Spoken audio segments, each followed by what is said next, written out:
Welcome back. हम आ चुके हैं वापस लिघारी साहब के साथ। मेरा एक सवाल है, आप पिछली भी अहदों में फाइज रहे, तो आपने नौजवान कौम के लिए क्या किया? देखिए, मेरे पास जो मेरी ज़ाती एफर्ट्स रहे हैं, सबसे पहली बात तो ये पॉलिटिक्स में तो अल्लाह ने जो मौका दिया, गवर्नमेंट में सर्व करने का मौका दिया, उसको ईमानदारी से और उसकी बेहतरी के लिए काम किया। मेरे टेन्योर में सक्खर बैराज का एक प्रोजेक्ट था जो बहुत बड़ा प्रोजेक्ट था, जिसमें शगाफ पड़ गया था, उसको ठीक कराना, जो हमारी सिंध की बल्कि पाकिस्तान की मैं समझता हूँ एग्रीकल्चर की बैकबोन थी। तो उसके अंदर मेरा डिपार्टमेंट, मेरी जो मिनिस्ट्री थी, और हमने आर्मी के साथ मिलके, और वो बड़ा अल्हम्दुलिल्लाह उसका बड़ा अच्छा काम किया।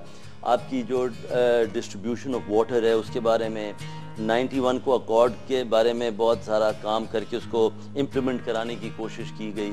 इसके साथ साथ मैं समझता हूँ कि हमारा जो कोटरी डाउनस्ट्रीम का बहुत सारा इशू चल रहा था, क्योंकि हम जो पानी समुद्र में जाता है वो ऊपर से रिलीज़ नहीं हो रहा था। उसके बारे में एक हमारी काउंसिल ऑफ कॉमन इंटरेस्ट में जो मीटिंग हुई, अपना केस प्लीड करके वो हमने एक्सेप्ट कराया। लेकिन मैं ज़ाती तौर पे, क्योंकि मैं मेरा अपनी कबीला भी है लोगों के अंदर, तो जब मैं शुरू में आया, क्योंकि बेसिकली मैं पढ़ने चला गया बाहर। मैं एक पायलट भी हूँ, मेरे पास कुछ 750 घंटा है और ट्विन इंजन रेटिंग है। बड़ा शौक था मुझे PIA को ज्वाइन करूँगा, नहीं सबसे पहले था एयरफोर्स को ज्वाइन करने का, लेकिन मेरी वालदा का इसरार था कि आप कमर्शियल एयरलाइन कर लें। तो फिर मैंने PIA को ज्वाइन करने की कोशिश की। आप यकीन करें कि अब हम गांव से निकल के और फिर अमेरिका चला गया, वहाँ से मैंने पायलट का कोर्स किया, और तकरीबन साढ़े 18 साल की उम्र में मैंने कमर्शियल पायलट लाइसेंस ले लिया। तो उस सूरत के अंदर फिर हमारे पास मैं वापस जब आया तो मैं तो बहुत पुरुमीद था कि PIA तो मुझे जी फौरन ले लेगी, क्योंकि पायलट का ये होता है कि अगर आप जितना यंग स्टार्ट करते हैं तो वो उस पर फिर एयरलाइन इन्वेस्ट करती है, तो over a period of time वो आपको पे बैक कर जाता है अपनी सर्विस के थ्रू। मैं अप्लाई किया, बड़ा खुश और बड़ा मैं तो अपने लिए वो जी कि मैं तो हो जाऊंगा अभी, बस 3-4 दिन में PIA की वर्दी भी पहन लूँगा और सब काम हो जाएगा। तो वो जब I was in for a shock. वो जब PIA के रिजल्ट है 70 लोग लिए और मेरे पास फॉरेन क्वालिफाइड, मैं तो सोलो फ्लाइट कहते हैं, वो भी पहला मैंने बड़े जल्दी 7-8 घंटों में ले लिया। तो मैं तो जब रिज़ल्ट आया तो उन्होंने देखा कि जी वो तो कोई 40 से 45 साल के एक्स एयरफोर्स के लोग थे, ज़ियाउल हक साहब का टाइम था, वो सारे ले लिए और बाकी सारे मुझे तो कोई मौका ही नहीं बना। मैं उस दिन के बाद मैंने डिसाइड किया इस चीज़ के ऊपर आइंदा इस तरफ जाऊंगा ही नहीं, क्योंकि ये it was a shock for me. हाँ, फिर मैंने कहा मैं अपनी कम्युनिटी को आके देखूं, मेरी जो कम्युनिटी है उसमें क्या है। देखें, हमारे सिंध में और बाकी जो पसमानदा इलाके हैं उसमें जो बड़ा आदमी है उसका बड़ा कंट्रोल होता है, वो इंसानों को नीचे बैठाता है, उनकी कोई वैल्यू नहीं है। जो जमींदार होते हैं सिंध के, उनकी अपनी हुकूमत होती है। सारे ऐसे नहीं होते, लेकिन फिर भी एक रिवाज बन गया है कि आपके अंदर आप उनकी जो सेल्फ रिस्पेक्ट है उसको हिट करते हो और उसको इतना गिरा देते हो कि आपके आगे बोल ना सके। तालीम नहीं है ये नहीं। तो मैंने अपनी कम्युनिटी में तालीम के निज़ाम को वो किया। इनको ये जो ज़मीन पे बैठते थे, इनको कहा आप ऊपर बैठे, एक दीनी तरीके के लिहाज से हम सब मुसलमान हैं, तो उनको ऊपर बिठाना, उनकी जो एजुकेशन की फैसिलिटीज़ को प्रोवाइड करना, उनके अंदर बेहतरी की तरफ इस्लाम की रूह से भी उनको दिखाना कि भाई देखिए पाकिस्तान, और फिर पाकिस्तान के बारे में पेट्रियाटिक फीलिंग को डेवलप कराना। क्योंकि सबसे आसान चीज़ होती है कि जी इस मुल्क ने कुछ नहीं किया, जो कि मैं इस चीज़ पे भी पहले भी मैं बोला अपने आपसे थोड़ी देर पहले कि मुल्क अल्लाह ताला ने हमें इतना खूबसूरत मुल्क दिया जिसमें रिसोर्सेज हैं, जिसमें हर चीज़ है, लेकिन हमने कोई कसर नहीं छोड़ी इस मुल्क को तबाह और बर्बाद करने के लिए। तो उसका नेट रिज़ल्ट तो लोगों में भी जाता है। तो वो हमारी अपनी कम्युनिटी को मैंने जब उनकी सेल्फ रिस्पेक्ट को बहाल करने में और उनको इज़्ज़त देने में वो एक किरदार अदा किया, तो आज अल्हम्दुलिल्लाह ये है कि अक्रॉस द बोर्ड मेरी जो ट्राइब है या मेरी कम्युनिटी है, उनके दिल में इज़्ज़त है, प्यार है। ये एक और फिर दीन से जो दूरियां थी उसको दीन की तरफ लेके आए। मैं ज़ाती तौर पे बिल्कुल इस चीज़ का कायल हूँ कि हमें ये इसके बारे में कोई शर्मिंदगी नहीं होनी चाहिए। बहुत सारे लोगों को मैंने देखा है कि जी मैं क्या कहते हैं इस्लाम की बात करो तो ज़रा घबरा जाते हैं, परेशान हो जाते हैं। मैं समझता हूँ we should be proud of our religion. हमें अपनी इनहेरिटेंस से प्राउड होना मजाक उड़ाया जाता है हर जगह। मैंने देखा चैनल्स पे बैठ के होस्ट हमारे अपने जो पाकिस्तानी मुस्लिम होने के बावजूद वो मजाक उड़ाते हैं इस्लाम का। तो ये देखिए दुख तो होता है बट हम कुछ कह नहीं सकते। नहीं दुख नहीं, मैं तो इसको वॉइस करता हूँ।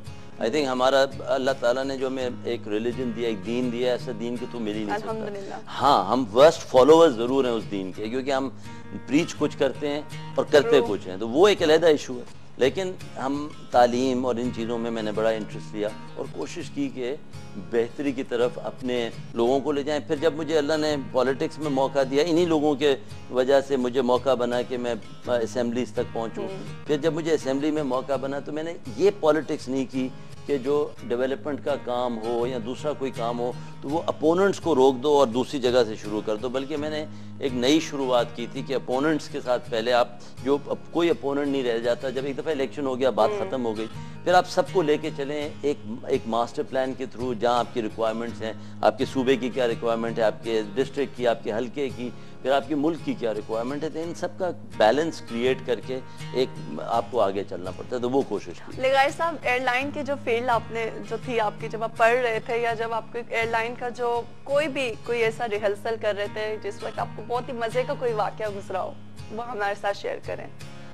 देखिए हाँ, मसला ये था कि मैं क्योंकि फोर्ट वर्थ टेक्सास में फ्लाइंग के लिए गया था, तो वहाँ हमारे काफ़ी लोग पाकिस्तान से भी आते थे। तो वो अमूमन आप जब वहाँ पे फ्लाइंग करते हैं तो रेडियो पे आप एक दूसरे की बातचीत सुन सक रहे होते थे।